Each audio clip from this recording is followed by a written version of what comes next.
Ito po yung hanay ng on-ramp. Doon po yung rampa niyan, paakyat. So titingnan din natin mamaya doon kung ano na po yung status ng MSE wall na ginagawa nila. Dito na po tayo sa mismong rampa. Ito yung on-ramp mula doon sa may likuran ng kapilya ng iglesia patungo po dito. Ito yung pinakadulo ng pier. Dulo naman patungo na doon sa pavement ay ininstallan nila ng mga ayan, yung mga MSE wall. Yung Antipolo Street dito sa ilalim ng G2 Ason Street patungo doon. At dito naman sa kabila. Nandito na tayo sa may on-ramp naman. Dito sa may Pajardo Street. So ito na po yung latest na update niya dito. Dito tayo ngayon makakasikap sa ilalim ng NLEX SLEX. Ayun po yung Pajardo Street dun sa kabila. Ito naman yung Loyola Street. So dito tanaw na natin yung mga kabahayan na madidemolish, no? Ito po yon hanggang dun sa dulo sa may Loyola Street. So ito na yung mga kabahayan na na-demolish dito. Sinimulan ko to, walang naniniwala sa paligid ko. Magandang hapon po sa inyong lahat mga kasikap. Welcome back po sa panibago na naman nating update dito sa NLEX SLEX Connector Road Project Section 2 mula Espanya Boulevard to PUP Santa Mesa. So nandito tayo ngayon, may on-ramp dito sa likuran po na kapilya po ng Iglesia ni Cristo at kukunan po natin ang update ngayong hapong ito. So nakahabol po tayo dahil kaka-out ko lang sa aking trabaho. So napagdesisyonan kong dumiretso na po dito at kunan ng update para bukas i-upload ko po, no? Kasi Sunday busy po tayo kaya ngayon na po ako nag-update. So ito na mga kasikap, huwag na po natin patagalin to. Mamaya po pagkatapos ko po mag-update dito, didiretso po ako dun sa may G2 Ason at babaybayin po natin yung kahabaan ng Algeciras Street patungo po dun sa may Loyola. Titingnan din natin yung off-ramp na ginagawa nila dun. Pero bago yan, syempre unahin po muna natin dito. Ito po yung hanay ng on-ramp. Doon po yung rampa niyan, paakyat. So titingnan din natin mamaya dun kung ano na po yung status ng MSE wall na ginagawa nila. So ito yung on-ramp, na-install na nila yung mga super T-girders mula doon pakyat dito. Bali dito sa may parapet niya, yan, nilagyan nila ng mga platform. Ito po yung lagay ngayon dito sa ilalim. Andyan yung mga materyales na ginagamit nila. So nakapasok ako dito sa may barrier kasi mababa lang naman. At nakita ko yung guard na nandun. Pumunta siya doon. Tapos dyan sa marami silang mga barracks dyan. At ayan yung mga platform, mga scaffolding at mga round concrete form. Gumawa sila ng hagdan dito paakyat doon sa taas. So nandito na po tayo sa mismong rampa. Ito yung on-ramp mula doon sa may likuran ng kapilya ng iglesia patungo po dito. Ayan yung mga MSE wall, no? Yung mga fabricated na. So zoom in natin para makita natin, no? So, nandiyan po yung mga workers ngayon na install sila ng mga bahagi ng MSE wall, no? Gamit yung heavy equipment na yon. So hindi tayo makalapit kasi mahirap na, baka masita tayo, eh. Nakalagpas na ako sa may barrier. So ayan po yung ginagamit nila, no?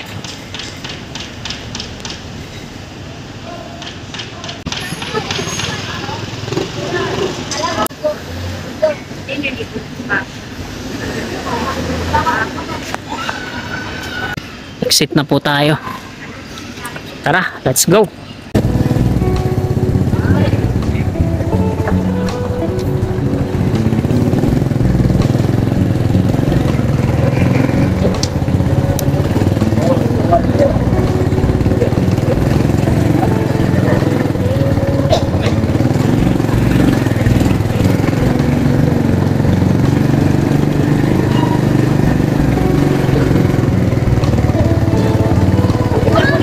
Apa, tapos natin. Konti lang naman yung video kinuha.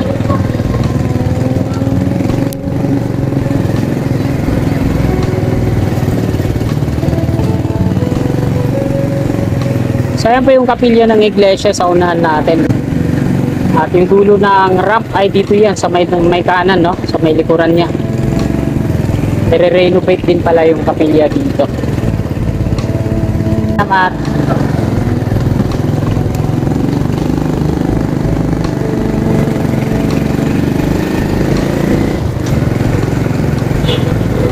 Balik po tayo dito sa kaliwa, di Santiago Street.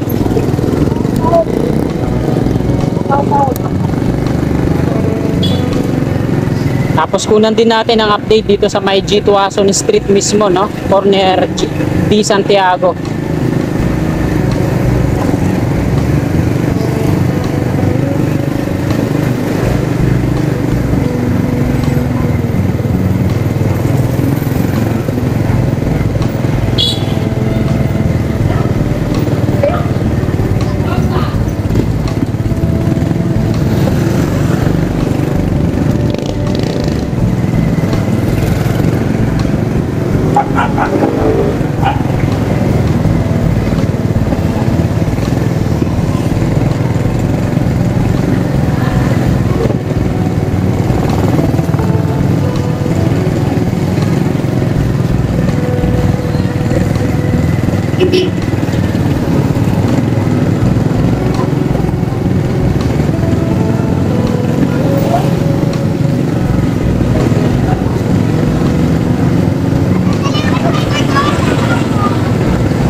Nandito na po tayo sa may G Tuason Street.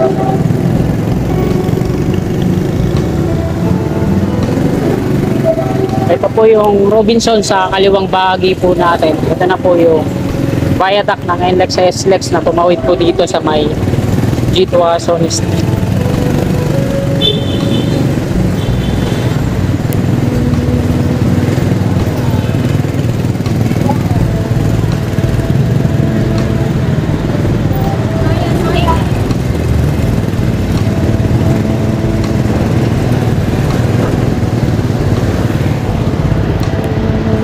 So ayan mga kasikap, yung Antipolo Street dito sa ilalim ng G Tuason Street, patungo doon.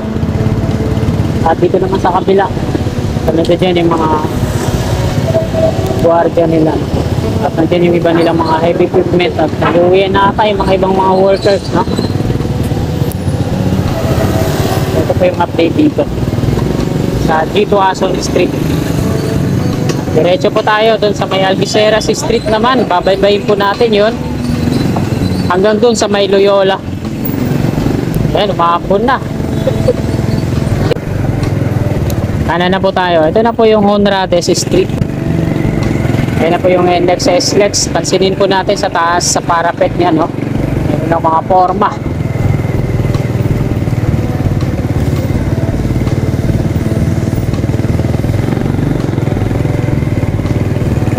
At syempre, update natin dito sa ilalim. Medyo magulo pa dito sa ilalim, ang daming mga nakabalandrang mga materyales.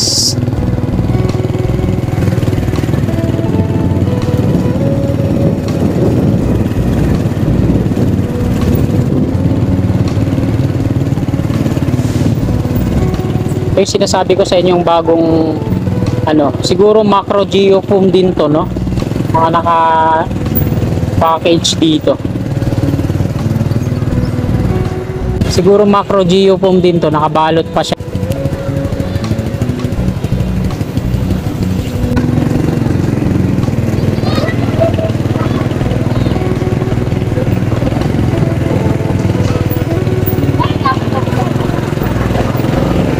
So, bago na naman to, yung mga macro geofoam na nandito.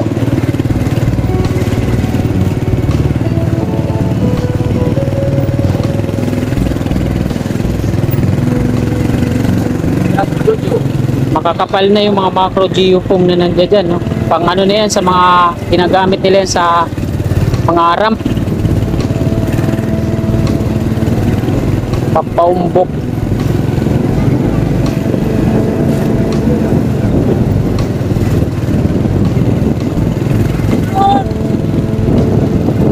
At ito na yung dulo ng on ramp, patungo yan dito sa may Pardo Street.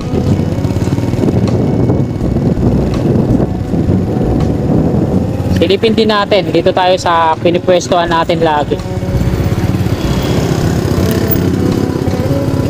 Dito na tayo sa may on-ramp naman, dito sa may Fajardo Street. So ito na po yung latest na update niya dito.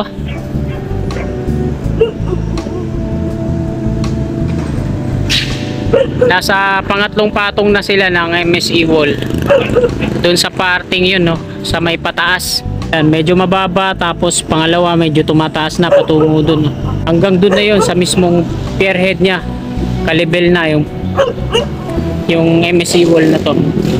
Tapos pag nakuha na nila yung tamang sukat, yung tamang taas, tsaka na nila yan pagpapatong-patungan ng macro geo boom. Kagaya po ng mga nadaanan natin dun sa unahan. Tapos kukunin nila yung tamang level, yung taas, tapos tsaka na nila ulit lalagyan ng sapin. Tapos ayan na yung mga base course na yun bago nila i-pouring. Yan naman sa taas, yung viaduct nya, na-pouring na po yun, mga parapet nya yan. Tingnan natin, medyo di pa natatanggal yung mga net na nakabalot po dyan. At hanggang doon na nga yun yung mga lamp post na naka-install dyan. So hindi pa siya gumagana, wala pang mga LED na ilaw.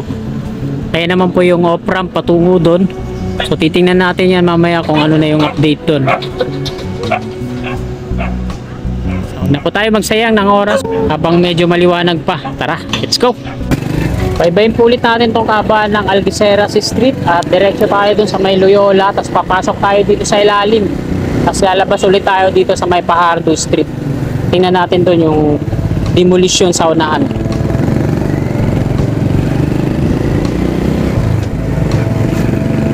Laki na itong round concrete form na to, no? Dalawa dito.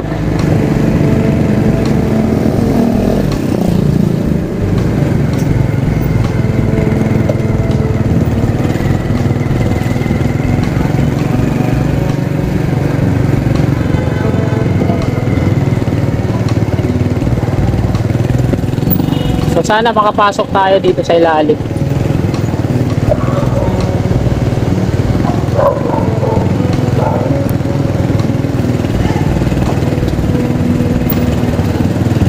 Ito yung kabayan dito sa may kanto, mga mati-demolish. Sa kaliwang side natin, ilang bahay pa ba ito? 1, 2, 3, 4. So, 5 bahay pa, hilera. 6 na bahay pa yung hilera dito na mati-demolish. Ito wala nang mga tao, no? Ito na yung mga susunod na demolish.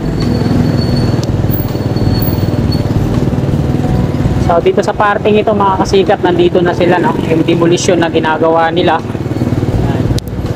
Isang buong bahay na, ay 2 bahay na pala yung iba dito. Sunod na to.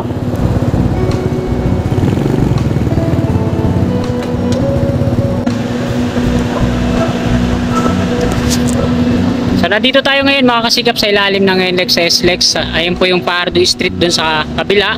Ito naman yung Loyola Street. So dito tanaw na natin yung mga kabahayan na madidemolish, no? Ito po yon hanggang dun sa dulo sa may Loyola Street. So ito na yung mga kabahayan na na-demolish dito. At ito yung mga heavy equipment nila, 2 excavator yung nagigiba dito. Ayun po yung off-ramp.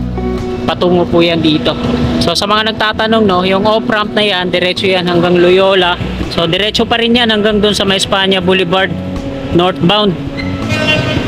Ganon din sa on-ramp dun sa may stasyon ng PNR, gigibayin yun. At dire-diretso dun sa northbound pa kanan yung mga akit naman dun sa Fajardo Street on-ramp.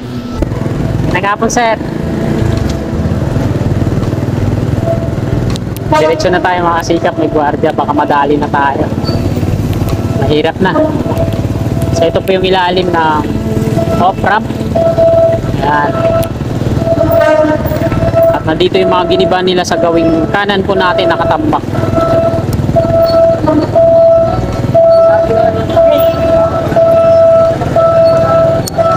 Ayan. Success. Nakunan natin ang update. Thank God. At kanan ulit ako dito. Yan. At uuwi na tayo syempre. Nakuha na natin. Pero bago tayo mag-exit mga kasikap, una ko po dito, no? Diretso hanggang dun sa may palabas ng Espanya Boulevard. Kaso merong naglalaro ng basketball doon. Negative. Kaya dito na tayo mag-e-end ng ating vlog sa mismong Loyola. Natapos na naman po tayo sa panibagong update dito sa NLEX SLEX Connector Road Project Section 2 mula Espanya Boulevard dun sa unahan hanggang dun sa may Ramon Magsaysay Boulevard. So, hanggang dito na lang po mga kasikap. Maraming salamat po sa patuloy niyong suporta. Bago niyo po sana lisanin itong video na to, please like. At sa mga kasikap natin na willing po sumuport sa akin, click lang natin yung subscribe button dyan sa baba at yung katabi niyang bell. Maraming salamat po and God bless po sa ating lahat. You're my angel, angel baby, angel.